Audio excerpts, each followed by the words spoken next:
Bismillahirrahmanirrahim. Assalamualaikum warahmatullahi wabarakatuh.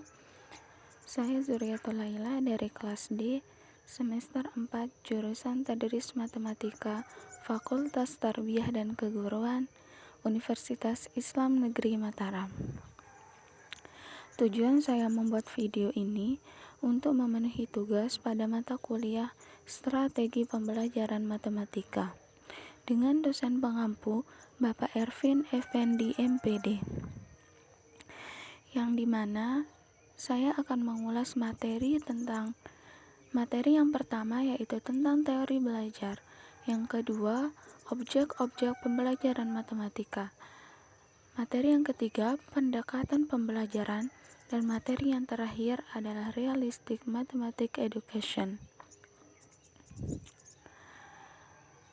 Lanjut saja pada materi yang pertama yaitu teori belajar. Jadi teori belajar itu ada 4 macam. Teori yang pertama yaitu teori belajar behavioristik. Teori belajar yang kedua teori belajar humanistik. Yang ketiga adalah teori belajar kognitivisme. Teori yang keempat adalah teori belajar konstruktivistik.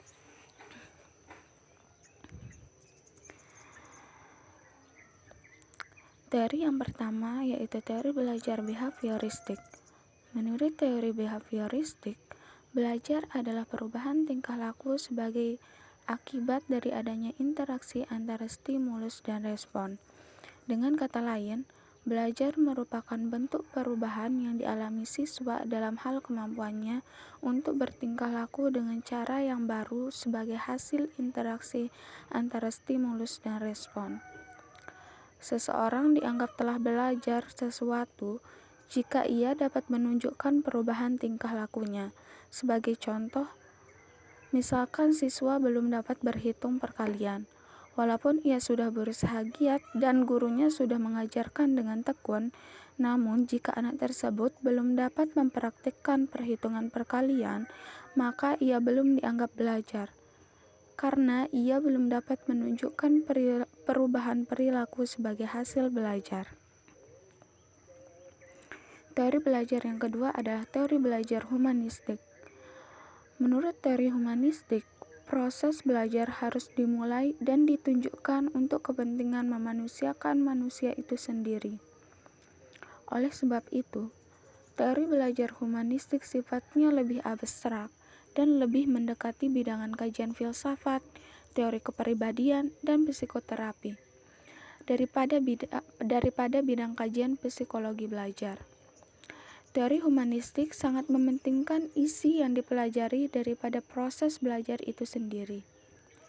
Teori belajar ini lebih banyak berbicara tentang konsep-konsep pendidikan untuk membentuk manusia yang dicita-citakan, serta tentang proses belajar dalam bentuknya yang paling ideal.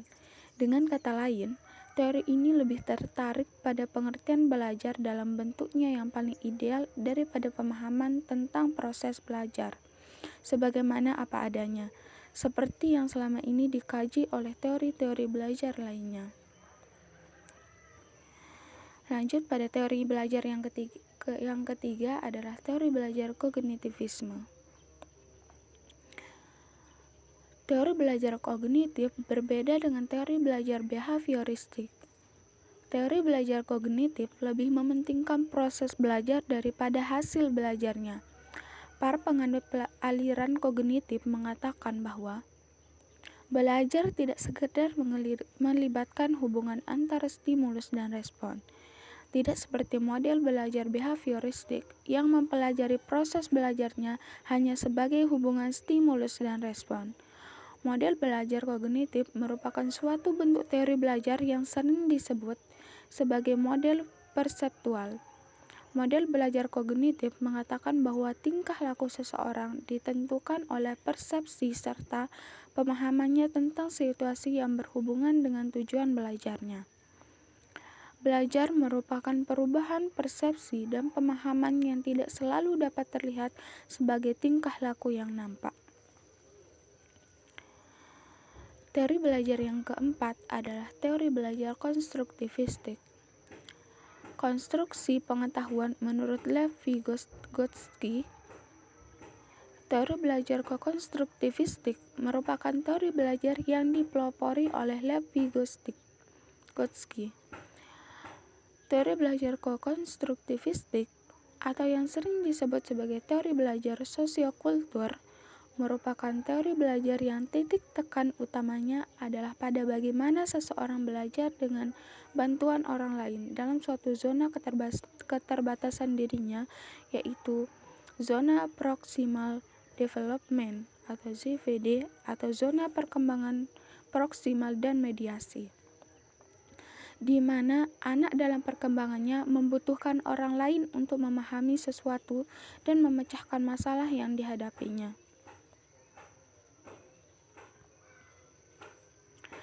Materi yang kedua yaitu objek-objek pembelajaran matematika.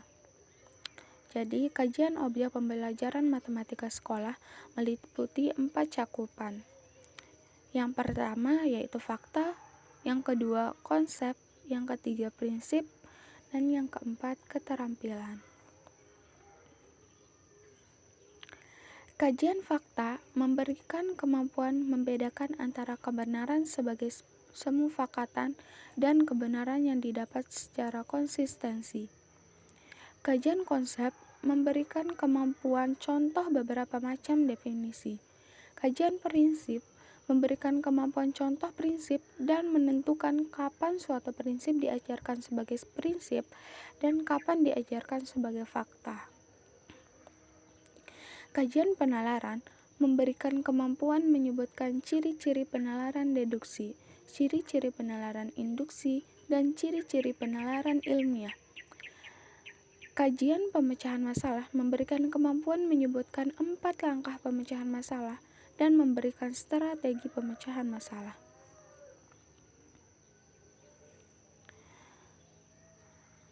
Kemampuan umum yang disebut di slide tadi lebih lanjut menjadi sasaran Kemampuan umum yang disebut di slide tadi dirinci lebih lanjut menjadi sasaran belajar sebagai berikut. Sasaran yang pertama, membedakan antara matematika sebagai ilmu matematika dan matematika sebagai matematika sekolah. Yang kedua, menyebutkan objek pembelajaran matematika sekolah. Yang ketiga, memberikan contoh fakta yang berbentuk lambang. Yang keempat, memberikan contoh dalil yang diajarkan sebagai fakta. Yang kelima, memberikan contoh konsep untuk setiap macam definisi. Sasaran yang keenam, yaitu memberikan contoh prinsip yang dibuktikan. Sasaran yang ketujuh, membedakan antara penalaran deduksi dan penalaran induksi. Yang kedelapan adalah menyebutkan 4 langkah pemecahan masalah. Sasaran yang kesembilan atau yang terakhir adalah menyebutkan beberapa strategi pemecahan masalah. Susunan kegiatan belajarnya ada sebagai berikut. Kegiatan belajar yang pertama, matematika sekolah, merupakan uraian tentang matematika sekolah meliputi objek langsung pembelajaran matematika sekolah dan objek tidak langsung pembelajaran matematika sekolah. Disinggung juga ilmu matematika yang deduktif aksiomatis. Kegiatan belajar yang kedua yaitu kemahiran matematika. Kemahiran matematika diantaranya adalah penalaran, komunikasi atau penyebaran, dan pemecahan masalah. Penalaran yang dibicarakan adalah penalaran deduksi, penalaran induksi, dan penalaran ilmiah. Penyebaran matematika memberikan gambaran tentang tumbuh dan kembangnya matematika sejak mula pertumbuhannya hingga sekarang. Pemecahan masalah meliputi langkah-langkah pemecahan masalah dan strategi pemecahan masalah.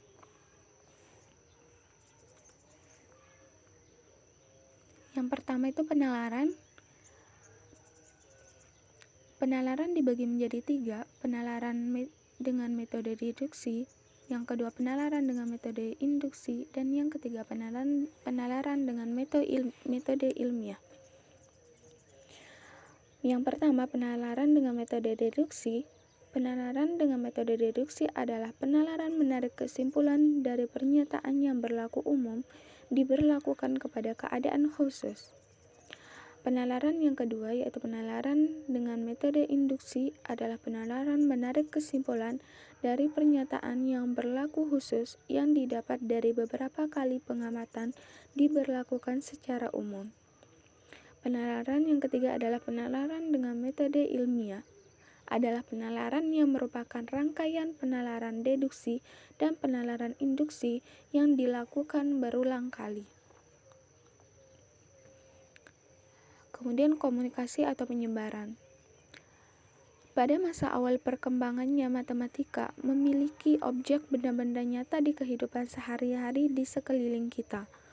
Pada waktu itu, matematika merupakan salah satu sarana memecahkan masalah hidup sehari-hari. Kemudian, melalui abstraksi dan idealisasi, tersusunlah matematika sebagai pengetahuan yang memiliki sistem dan struktur deduktif aksiomatik. Matematika tumbuh dan berkembang secara mandiri, bahkan sering dirasakan tidak memiliki manfaat. Baru di kemudian hari, beberapa abad selang, penemuannya manusia merasakan manfaatnya, terutama setelah ditemukannya komputer. Matematika menjadi sangat diperlukan oleh berbagai cabang ilmu pengetahuan, bahkan dapat dikatakan di setiap kegiatan kehidupan masa kini tidak lepas dari penggunaan matematika. Kemudian pemecahan masalah. Jadi pemecahan masalah itu ada 4 langkah. 4 langkah pemecahan masalah modern dari Giorgio Polya adalah: yang pertama, memahami masalah; yang kedua, memikirkan rencana pemecahan masalah; yang ketiga, melaksanakan rencana pemecahan masalah; yang keempat, meninjau ulang pemecahan masalah yang telah dilakukan. Dari langkah-langkah pemecahan masalah dikenal juga strategi pemecahan masalah. Di antaranya adalah strategi pemecahan masalah tebak dan periksa dan strategi menggunakan variabel.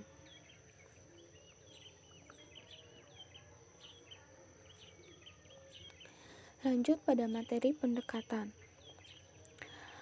Pendekatan pembelajaran dapat diartikan sebagai titik tolak atau sudut pandang kita terhadap proses pembelajaran yang merujuk pada pandangan tentang terjadinya suatu proses yang sifatnya masih sangat umum. Di dalamnya mewadahi, menginspirasi, menguatkan, dan melatari metode pembelajaran dengan cakupan teoretis tertentu.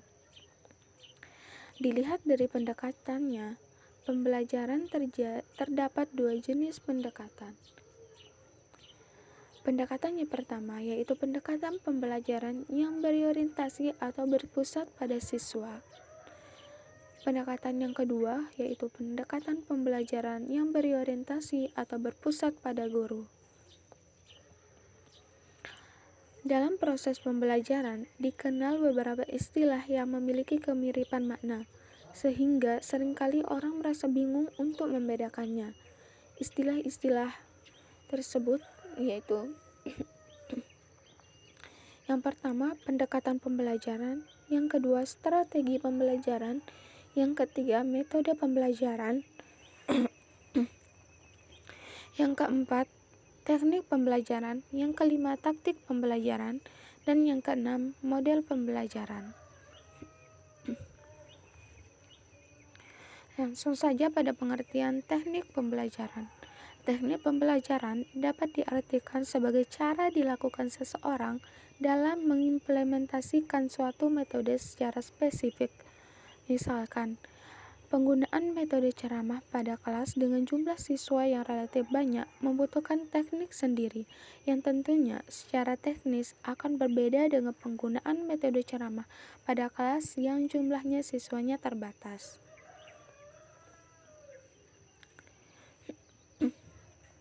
Lanjut pada taktik pembelajaran. Taktik pembelajaran merupakan gaya seseorang dalam melaksanakan metode atau taktik pembelajaran tertentu yang sifatnya individual. Misalkan, terdapat 2 orang sama-sama menggunakan metode ceramah, tetapi mungkin akan sangat berbeda dalam taktik yang digunakannya.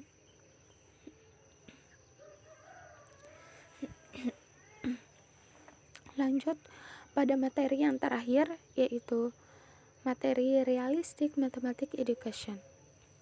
Pengertian Realistic Mathematics Education merupakan teori belajar mengajar dalam pendidikan matematika. Realistic Mathematics Education pertama kali dikembangkan di Belanda pada tahun 1970-an.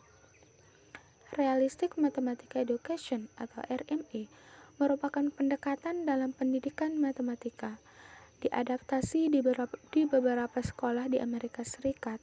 Sedangkan untuk Indonesia sendiri, metode pembelajaran Realistic Mathematics Education atau RME mulai diperkenalkan pada tahun 2001 di beberapa perguruan tinggi secara kolaboratif melalui proyek pendidikan matematika realistik di tingkat SD.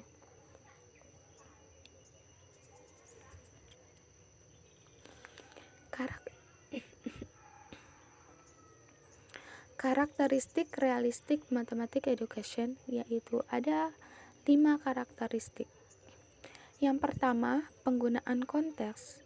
Yang kedua, penggunaan model untuk matematisasi progresif. Yang ketiga, pemanfaatan hasil konstruksi siswa. Yang keempat, interaktivitas. Dan yang keenam, keterkaitan.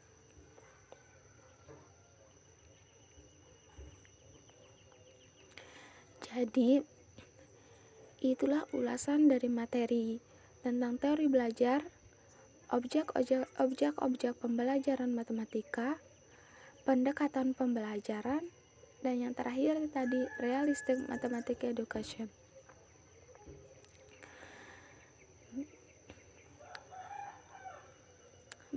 Jadi berakhirnya presentasi Realistic Mathematics Education tadi. Jadi berakhirlah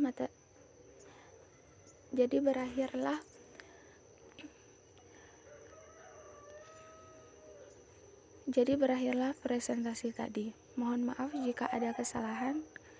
Wabillahi taufiq wal hidayah. Wassalamualaikum warahmatullahi wabarakatuh.